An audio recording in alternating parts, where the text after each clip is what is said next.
জনাব আসিফ সাহেব যিনি হয়েছেন কোটা আন্দোলনের আম, যে স্টুডেন্টরা আছে বা যে সমন্বয়কের ভেতরে একজন আম, আহ, ক্রীড়া মন্ত্রণালয়ের উপদেষ্টা মহোদয় জনাব আসিফ সাহেব যিনি হয়েছেন, হুম। আপনি দেখবেন উনি কিন্তু খেলাধুলা নিয়ে এখন থেকে উনি কাজ করবেন, বাংলাদেশের সার্বিক খেলাধুলার বিষয়গুলো নিয়ে কাজ করবেন।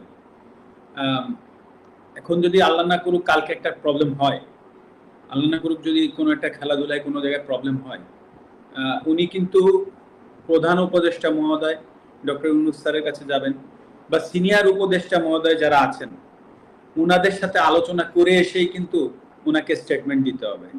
It's very simple. কারণ উনি একটা দায়িত্বশীল জায়গায় আছেন। তো হুট করেই একটা সমস্যার সমাধান উনি একা কিন্তু এসে এই আপনাদের সামনে মানে প্রেসের সামনে হুট করে বলে ফেলতে পারবে না। তো হুম। দায়িত্বশীল জায়গাগুলো কিন্তু অনেক কিছু চিন্তা করে কথা বলতে হয়। তো সেই জায়গা থেকে সেই জায়গাটায় কিন্তু আমি ছিলাম। হ্যাঁ, আপনি আমাকে খেলোয়াড় মাশরাফি বলছেন, আমি সেভাবে উত্তর দিচ্ছি, কিন্তু এট দ্য সেম টাইমে কিন্তু আমি একটা দায়িত্বশীল চেয়ারে বসেছিলাম।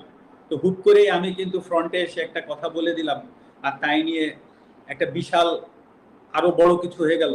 সেটার হুম। ট্যাকেল দেওয়ার ক্ষমতা আদৌ আমার আছে কিনা, বা বর্তমানে যারা কাজ করবেন তাদেরও কিন্তু এই জিনিসগুলো ভেবেচিন্তে কাজ করতে হবে। তো এটা কিন্তু ভেরি সিম্পল ব্যাপার। তো আমি যেটা বলতে চাচ্ছি যে হ্যাঁ আমি ব্যর্থ হয়েছি, কিন্তু আসলে আমারও তো সীমাবদ্ধতা আছে বা ছিল। এটাও কিন্তু সত্য কথা। কিন্তু সেটাকে যে আমি এক্সকিউজ হিসেবে দাঁড় করাচ্ছি সেটা না, কারণ মানুষের আহ, দাবি ছিল, কারণ প্রথমত আমি একজন খেলোয়াড়, তারপরে আমি হুম। সংসদ সদস্য।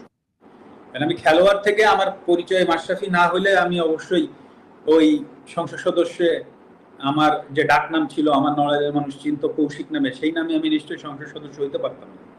তো খেলোয়াড় মাশরাফির জায়গায় যে আমি ব্যর্থ হয়েছি সেটা কিন্তু আমি একবারও বলছি না। বাট আপনি এট দ্য সেম টাইমে ভাবেন যে আমি একটা সংসদ সদস্য ছিলাম একজন, সেই পজিশন থেকে হুট করে আমি একটা মন্তব্য করার থেকে বরঞ্চ আমি ওইখানে যে সমাধানের চেষ্টা করাটা আমার জন্য আরো ইজি হইতো, বা আমি সেটাই চেষ্টা করেছি, সেটা হয়তো আমি পারি।